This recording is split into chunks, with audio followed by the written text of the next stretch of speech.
I'm Congressman Joe Barton of the 6th District of Texas. Tonight it was my privilege as the United States Congressman for the 6th District to personally participate in the State of the Union address where the President addressed the Congress and the American people.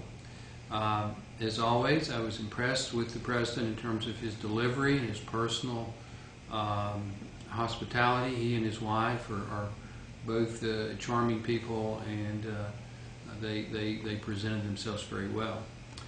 In terms of the substance of the President's speech, it was a different speech than he gave last year when he was the new President, untested by reality.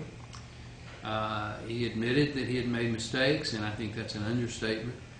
His health care bill, I believe, is dead in the water, not because Republicans rejected it just because he offered it, because it's bad medicine for the American people.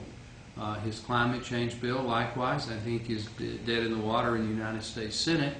Again, not because Republican obstructionism in the Senate, because it's an economic disaster waiting to happen if it were to be passed with its huge cap and tax policy for American industry. The President wisely focused on economic issues tonight, job creation. He was short on specifics. I do applaud him for wanting to eliminate capital gains on small businesses.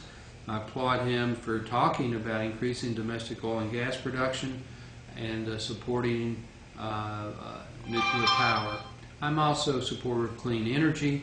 I do believe in terms of clean energy projects there should be some sort of a cost-benefit analysis, and that the economics of the project should have some consideration as well as the environmental impact of so-called clean energy. I am somewhat skeptical that the President will actually follow through on being bipartisan. I asked him that question in the White House last year in a public forum, and he assured me that he would be, but as we all know now, none of the health care negotiations were public. Not only did he not televise the conference committee on C-SPAN, there was no conference committee.